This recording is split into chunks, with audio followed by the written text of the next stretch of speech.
जब गुरु महाराज जलंधर में थे तो जलंधर उनके सामने वाले घर में जो राधा स्वामी होते हैं उनको मानता था और राधा स्वामी के पास जाता था, गुरु जी के पास नहीं जाता था। कह रहा है ऐसे बहुत सारे संत देखे हैं, मैं नहीं वहां जाऊंगा, नहीं वो नहीं जाता था वहां पे। और संगत जी ये बात फैक्ट भी थी कि वहां पर जितने गुरुद्वारे थे जलंधर के आसपास, उन लोगों ने कहा हुआ था कि जो भी उनके पास जाएगा वो उसकी एंट्री गुरुद्वारे में नहीं होगी। तो गुरु महाराज किसी को कुछ नहीं कहते थे, कहते थे तेरी मर्जी, आना आओ, नहीं आना ना आओ, तुम्हारी मर्जी। तो उस संगत को, जो राधा स्वामी था, उसको नुकसान हो गया संगत जी, और बहुत जबरदस्त नुकसान हो गया। इतना जबरदस्त नुकसान हो गया कि वो उसको सहन नहीं कर पाया। और सहन नहीं कर पाया तो संगत जी वो एक दिन किसी कोई संगत से मिला, तो संगत ने कहा यार तेरे बराबर तो यहाँ गुरु जी बैठे हैं, तो अपना वो ज्ञान सारा गुरु जी को क्यों नहीं बताता। तो इसी तरीके से वो सुबह 10 बजे गुरु जी बैठ जाते थे, तो गुरु जी के पास गया और गुरु जी से सारी चीज कहने लगा। जी कहने लगे अच्छा ऐसा है, तू ऐसे करना, तू वहीं जा, राधा स्वामी के पास जा। कह रहा जी मैं वहां जाके क्या करूंगा, वहां तो मिलने ही नहीं देते, कोई बातचीत नहीं होती, कुछ नहीं। तो गुरुजी उसको फिर बोले कि तू वहां जा, तेरे को मिलने भी देंगे, तेरा कल्याण भी होगा। गुरुजी ने उसकी कोई बात नहीं सुनी।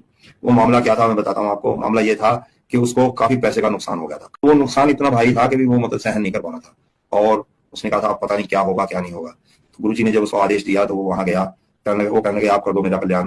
वो कहने लगे कल्याण वहीं से होगा, तू वहां जा।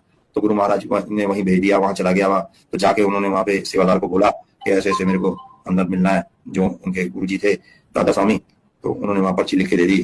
तो थोड़ी देर बाद उन्होंने आवाज लगाई, उन्होंने पूछा कितना नुकसान है, क्या बातचीत है तेरी। उसने सारी बातचीत पूछी, बताई, और उन्होंने पर्ची बना के दे दी और सेवादार को बोला कि इसको इतने पैसे गिनती करके दे। मतलब संगत जी ये बहुत बड़ी बात है, ये छोटी बात नहीं है, ये बहुत बड़ी बात है। कभी ऐसा सुना नहीं, ऐसा देखा नहीं, लेकिन ये बिल्कुल सच्चाई है। तो वो पैसे उसको वहां से मतलब मिल गए। पैसे इतने थे कि उन्होंने उस समय थैले मंगाए, 2 थैले मंगाए, 2 थैलों में वो पैसे भर के और वो घर अपने लेके आया। ठीक है जी, टेररिज्म का टाइम था और वो मतलब जो अपने घर पे पैसे लेके आया और मतलब बहुत ज्यादा खुश हुआ। और गुरुजी के पास फिर दोबारा गया और गुरुजी का शुक्राना किया उसने। और गुरुजी को उन्होंने कहा जो जिस गुरु को तुम मानते हो उसी के पास जाओ, वही तुम्हारा कल्याण करेंगे। मेरा काम था तुम्हें राह दिखाना, मैंने तुम्हें राह दिखा दी, तुम्हारा कल्याण हो गया ना, जाओ ऐश करो। तो ये गुरु महाराज जी ने इस तरीके के बहुत काम किए हुए हैं संगत जी। इस तरीके